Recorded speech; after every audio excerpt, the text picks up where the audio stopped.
Did you know that crying can actually be good for you? We're going to look at the often overlooked health benefits of crying and why it's a natural and necessary part of our emotional landscape. And many of us view crying as a sign of weakness, but in reality, it can be an essential tool for emotional well-being. When was the last time that you cried, and how did you feel afterwards? Research published in Psychological Science indicates that crying serves as a powerful form of emotional regulation. It can be a release valve for pent-up emotions, helping us to process feelings that might otherwise overwhelm us. We all knew that, but think about your feelings. Allow yourself to sit with them.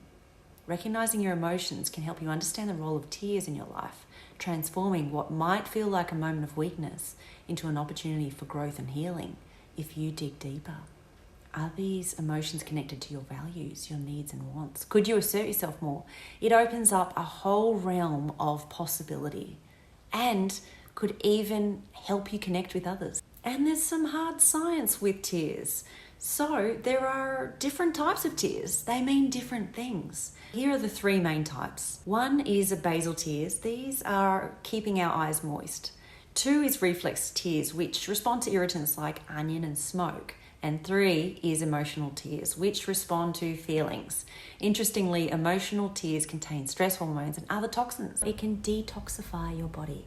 Crying is also a profound way to connect to your heart. Each tear is like a drop of emotional truth flowing from a place deep within you for your values. It's a way of honoring feelings and connecting to your authentic self. So when you cry, you're not just releasing pent-up emotions, you're also acknowledging your heart's needs and desires.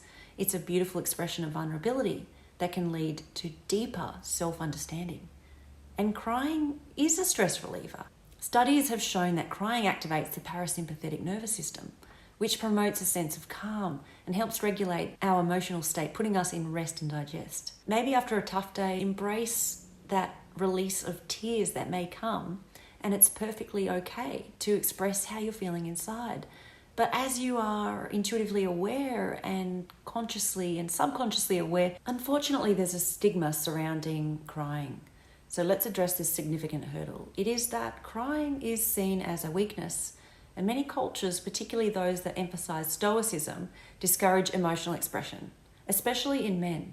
Understanding this stigma can empower us to embrace our need to cry without shame.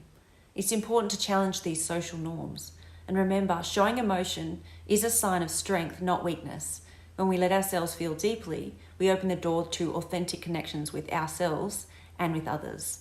So here's some practical ways to actually embrace crying, even with the stigma. You can cry in a safe space where you feel comfortable and you're not being judged, and you can just release tears. And crying is very cathartic. You will feel better. So the key is to allow yourself to feel vulnerable without fear of external opinions. And you can even do this through watching emotional films and engage with films that show strong emotion and evoke emotions within yourself. You can also talk about your feelings and share your feelings with others that you feel comfortable to cry in front of. It might be surprising to realize that people are willing to listen and relate to your experiences. And vulnerability can strengthen the bonds between people, or even express them to a professional therapist. And that can also lead to perspective and a sense of release. You can journal and you'll be surprised at the profound thoughts and feelings that come out, giving you a deeper understanding of your authentic self and your values. Crying can actually foster connection. You know that when you cry, it can evoke deep empathy from others. Crying can improve feelings of compassion and understanding between people. It reminds us that we're not alone in our struggles. Think about how it feels when you comfort a friend and how that feels when you are expressing emotions to someone else, and how great that can be for yourself and for others. And there are therapeutic benefits of crying. Crying can also serve as a form of self-soothing. Much like a warm hug or a comforting tea, crying can provide a physical release that brings emotional comfort. So when you allow yourself to cry, you're also giving yourself permission to feel and to heal. To feel is to heal. So next time that you feel the tears welling up, think of it as your body's way of saying, it's okay to let this out. It's a beautiful and necessary act of self-care So let's honour this instinct and remind ourselves that our emotions are valid.